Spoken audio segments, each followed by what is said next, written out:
안녕하십니까. 김영무입니다. 당장은 하찮은 자료일지라도 오랜 세월 속에 묻히면서 희소 가치가 생겨나고 그리하여 역사라는 이름의 조명을 받고 보면 자연 소중해지기 마련입니다. 오늘은 자타가 공인하는 영화박물관적 명산물을 모셨습니다. 이 자리에 모신 정종화 선생님은 지난 50여 년간 무려 2만여 점에 달하는 영화 관련 자료를 수집한 국내 최다의 영화 관련 자료 소장자입니다. 반갑습니다. 안녕하십니까.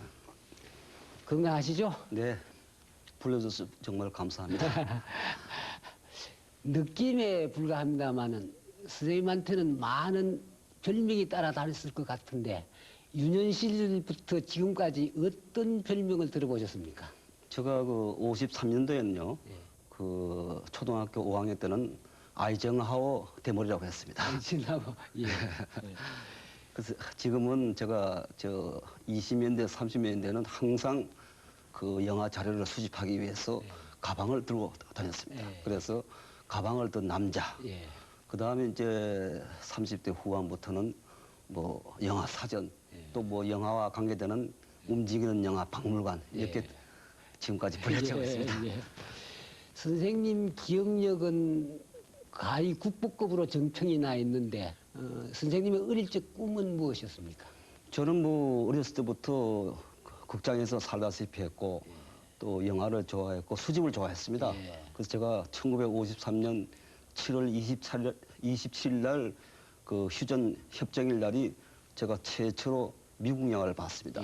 존 웨인의 역마차를 봤습니다. 그래서 그날부터 제가 수집의 기원을 삼았습니다. 그래서 그때부터 지금까지 계속 영화 자료 수집을 모집하고 있죠. 선생님이 지금까지 수집한 영화 관련 자료들은 어떻게 분류되어 있으며 각기 몇 점이나 됩니까? 제가 그 지금은 영화 포스터로 정평이 나 있지만은 사실 영화 포스터 가지고는 정평이 못 됩니다. 그래서 제가 53년부터 영화 자료에 대한 여러 가지 수반되는 영화 잡지, 영화 전단, 배우 스칠, 또 뭐 외국 서적 이런 것 등등 해가지고 한 2만여 점을 저희 그 5층 집에다가 보관하고 또 나머지는 저희 부친 집, 저희 동생 집에 분산돼서 보관하고 있죠. 선생님은 그간 수십 차례 영화 포스터 전시회를 개최해 오셨는데 6천여 점에 달한다는 그 영화 포스터 중에서 소위 문화재적 가치가 있는 작품들은 어떤 것들이 될까요? 제가 그 영화 포스터 중에서요 1932년도에 그 이규환 감독 특히나 그 주인공은 그 아리랑에서 나온 춘사 나영기 선생이 주인공을 나왔습니다. 그 포스터를 1985년 청계천에서 처음으로 구했습니다. 그래서 지금은 그게 가장 그 문화적 가치가 있고 그 다음에 이제 그 50년대, 60년대에 희귀한 영화 포스터는 전부 다 문화적인 가치가 있습니다. 특히 유은목 감독의 오발타이나 우리나라 최초로 베를린 영화제에서 은검상을 받은 마부 같은 거는 뭐 지금 굉장히 희소 가치가 있죠. 거의 직업적으로 자료들을 수집하려다 보면은 때로는 고생도 많고 희한한 사건에 연루되기도 할 텐데 기억 속에 남아있는 재미있는 비화 좀 들려주십시오. 저는 그 영화 포스터를 수집하기 위해서 지금 여기 단생 안에 얘기하려면 끝이 없습니다. 마치 그 아라비안 나이트의 천일야처럼 되지만은 제가 그 50년대 학교 다닐 때는 정말 그 당시는 궁핍했던 시절이었고 그래서 학교에 갔다 오면 마지막 해 동네 극장에 가가지고 그 영화를 다 보고 난 뒤에 마지막 해 중간쯤 나와가지고 벽에 걸려있는 포스터를 제 걸로 만들고 심지어는 제가 토요일 날 그 철물점이나 그 사전에서 아르바이트를 해가지고 그 당시에 저 포스터 건이 있습니다. 그래서 그걸 가지고 일요일 날 하루 종일 영화도 보고 이렇게 해서 극장에 들어가서 또 청소를 해주고 영화 자료를 모으고 이렇게 해서 지금까지 수집하게 됐죠. 우리 시청자에게 보여주려고 일부러 가져온 포스터 몇 점 있죠? 간단히 소개 좀 해주십시오. 제가 오늘 저 우리 불교 TV 시청자를 위해서 한 20점을 가져왔습니다. 제가 애지중지한 걸 가져왔습니다. 특히 그 1932년도에 그 임자원 나룻배 이거는 현존하는 영화 포스터 중에서 제일 오래된 겁니다. 특히 이 작품에서는 우리 그 춘사 나윤규 씨가 뱃사고로 나와가지고 그 당시 그 식민지 시대의 암울한 그 농촌상을 보여준 민족 영화의 효시였습니다. 그 다음에 그 제가 그 우리나라의 그 유명한 1955년대에 한국 영화 성장기를 알린 춘향전 아마 영화 보셨겠죠? 그 조민영 씨하고 이민 씨가 나오는 영화. 이 춘향전 때문에 한국 영화가 50년대에 성장을 해가지고 오늘날 이렇게 한국 영화가 그 우리나라 시장을 전미하는 계기를 만들어줬습니다. 그 다음에 그 유명한 저 하늘의 슬픔이 이거 아마 1965년도에 대구의 이윤복 그 아동이 그 책을 써가지고 굉장히 그 베스트셀러가 돼가지고 이 영화를 김세용 감독이 만들었고 특히 그 장민호 선생하고 최은명 감독이 공동으로 제작을 해가지고 돈을 많이 벌었습니다. 그 다음에 저 벙어리 삼년이 그 유명한 그 나도양 선생의 그 원작 벙어리 삼년이 이 작품은 그 김진규 씨가 벙어리 역할을 참 잘했습니다. 그래서 그 주인 만화님 최은희 씨를 연모하는 그런 영화로서 문예 영화로서의 손색이 없는 그런 영화고요. 그 다음에 저기 저 신영기 씨가 나온 꿈. 이 꿈은 정말 1955년도에 신상호 감독이 나왔고 지금 저기 그 보시는 꿈은 1966년도에 또 신상호 감독이 그 총천연색 칼라로 만들었습니다. 그 꿈은 우리나라의 그 배창호 감독이 또 1990년도에 세 번째로 만들었죠. 그래서 이런 영화들은 전부 다 그 정말 영화적인 가치가 있고 더군다나 또 흥행에도 잘 돼가지고 오늘날 한국 영화를 일컫는 주옥 같은 작품이라고 할 수 있죠. 일반 시민들은 영화 포스터를 그냥 예사롭게 보았는 일이 마련입니다. 근데 선생님은 수십 년간 영화 포스터를 수집해 오셨으니까 영화 포스터에서 연희 사람들이 발견하지 못하는 사실들도 발견할 수 있을 것 같은데요. 그렇죠. 참 좋은 질문이었습니다. 50년대, 60년대, 70년대 중반까지는 우리 한국 영화를 대표하고 한국 영화를 일목하게 표현해 주는 것이 영화 포스터 외에는 없습니다. 지금은 뭐 각종 그 매대가 많아가지고 뭐 포스터 위에 여러 가지 그 자료가 많습니까? 근데 그 당시는 유일하게 그 길거리에 포스터나 그 다음에 전봇대에 붙이는 거 이 정도로 그 관객들을 알리는 게 영화 포스터뿐이었습니다. 그리고 영화 포스터 속에는 그 당시에 사회성이 있고 그다음 배우들의 여러 가지 젊은 날의 모습 이런 그 시대성이 부각되어 있기 때문에 영화 포스터야말로 그야말로 사회성을 증언하는 벽보 문화의 총화지요. 좀 전에 잠깐 말씀해 주셨습니다만은 수집도 수집이지만은 많은 자료를 보관하기도 큰 문제일 텐데 무슨 수로 그 많은 자료들을 보관해 오셨습니까? 제가 그 영화 포스터는 정말 제가 50년 동안 수집하기 때문에 그 한국 영화는 연대별로 그 다음에 외국 영화는 ABCD별로 그 다음에 배우는 가나다를 별로 이렇게 해서 전부 다 제가 그 총체적으로 임명을 다 시켜놨습니다. 그래서 지금도 저희 방이나 저희 그 옥상 가보면 어디 그러면 55년도에 김진규 씨의 무슨 작품이 있다 이런 걸 다 일목요연하게 알 수 있죠. 어쩌면 선생님 기억력 테스트가 될 것도 같은데 우리 한국 영화사에 나타난 최초의 기록들을 연대별로 좀 기억해 보실 수가 있겠습니까? 그 우리나라에서 최초로 제주도에서 찍은 영화가 있습니다. 이게 1924년도에 그 바다의 비곡.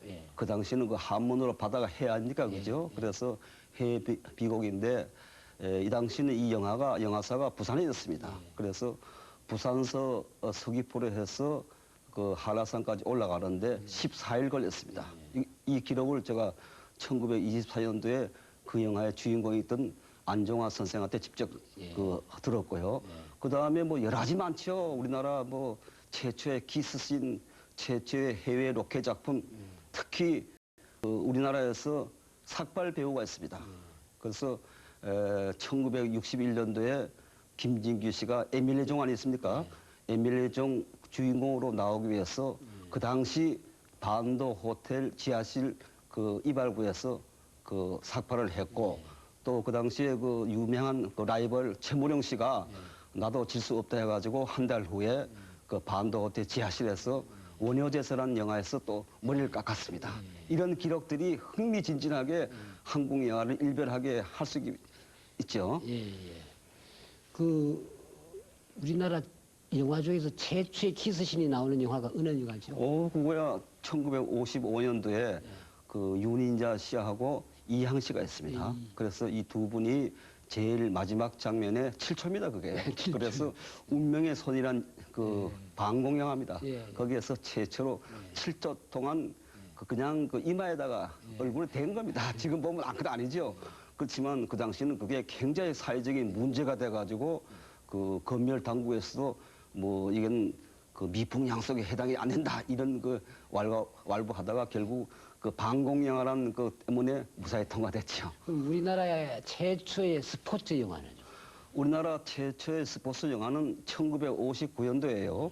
그 박노시 씨가 주인공을 한 피 묻은 대기란 건투 영화입니다. 그 건투 영화가 우리나라의 최초의 스포츠 영화로 기록되어 있고 그다음에 야구 영화는 62년도에 사나이 눈물이란 그 신성희 씨, 김성호 씨가 코치로 나오는 그 영화죠.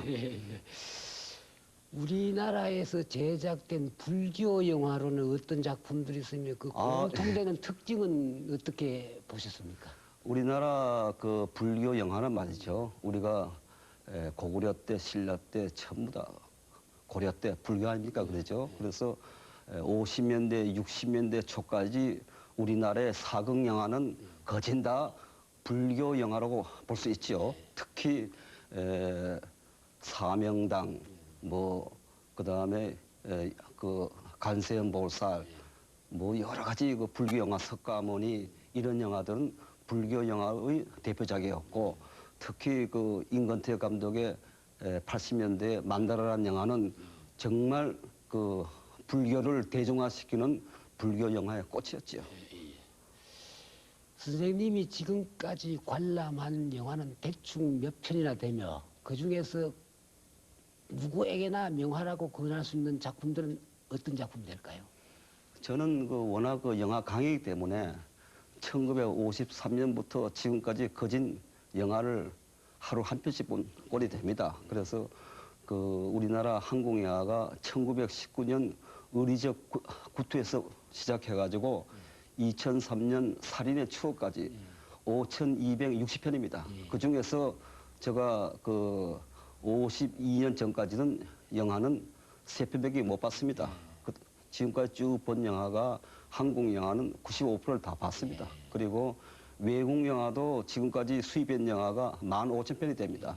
거기에서 12,000편을 영화를 봤습니다. 그런데 제가 그 영화는 꼭 그 비디오도 별로 안 보고 꼭 극장에서 보고 있습니다. 특히 그 한국 영화는 제가 그 극장표를 모으기 위해서 꼭 그 돈을 주고 영화를 보고 있죠. 이른바 광적인 애정으로 영화를 좋아하는 사람들 좀 전에 말씀했습니다만 영화 매니아라 그러죠. 10여 년 전에 선생님은 영화 매니아들의 모임인 영광회의 멤버가 되었었는데 그 영광회가 결성하게 된 경위를 좀 들려주십시오. 그게 그 1992년도에요. 그 안정현 씨가 헐리우드 키티의 세계란 소설을 썼습니다.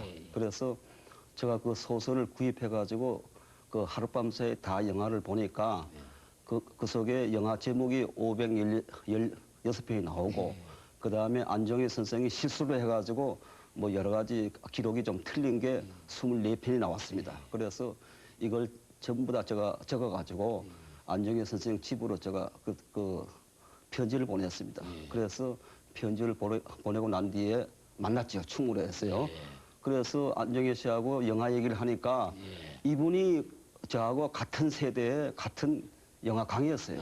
그래서 특히 제가 마포에 있는 경보국장에 있었습니다. 그런데 안정희 씨도 그 공덕동에서 그 영화를 봤고요. 그래서 아 이분하고 영화 얘기를 하면은 끝이겠구나.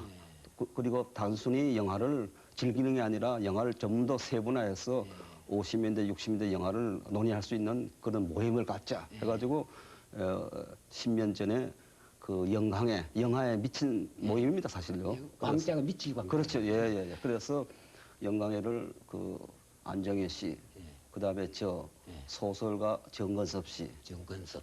그다음에 이제 지금은 저 편찬에서 누워 계시지만 시인 겸 영화 감독이신 이세룡 씨, 이세룡. 그다음에 우리나라의 명 프로듀서 박건섭 씨, 그다음에 이제 정지영 감독 해서 이제 발기를 해가지고 현재 한 20명이 됩니다. 그래서 두 달에 한 번씩 모이고 있습니다. 두 달에 한 번씩 모여서 주로 어떤 일을 합니까? 우리는 그게 전부 다들 일체 그뭐 사회적인 얘기 없습니다. 오로지 영화에 대한 얘기합니다. 그래서 뭐 50년대 누구 작품 어떻고 지난번에 그레고리 팩이 그 죽었는데 이 사람 작품이 우리나라에 순수하게 개봉한 영화가 몇 편이냐 이런 걸 놓고 서로 디스커션하고 그다음에 여러 가지 그 제목 바로잡기 하고 뭐 그래서 그 영화로 시작해서 영화로 끝나고 있죠. 최근 우리 영화계의 현안 문제로 소위 스크린 쿼터제의 존폐 논란이 뜨겁습니다. 스크린 쿼터제에 대한 선생님의 솔직한 견해를 좀 들려주십시오. 그 제가 스크린 쿼터는 지금부터 한 30년 전에 말이죠. 1966년도에 한국 영화를 보호 육성, 그다음에 또 그 막강한 외국 영화를 우리가 견제하기 위해서 그 당시는 굉장히 그 좋은 제도로서 정착돼 가지고 지금까지 연면이 와서 한국 영화가 작년에 46% 시장 점유를 했고요. 금년에도 1%가 많아서 47%를 상반기에 상회를 했습니다. 그래서 한국 영화가 지금까지 장족의 발전을 안 했습니까? 그런데 저는 사실 그렇습니다. 그 영화인으로서 뭐 양면성 보아도 우리가 그동안 열악한 상태 속에서는 스크린 쿼터를 주장해 왔습니다. 그러나 90년도 이후에 특히 친구란 영화 이후부터는 말이죠. 오히려 우리 한국 영화가 외국 영화를 능가했습니다. 그래서 시장의 30% 한국 영화 점유에 따라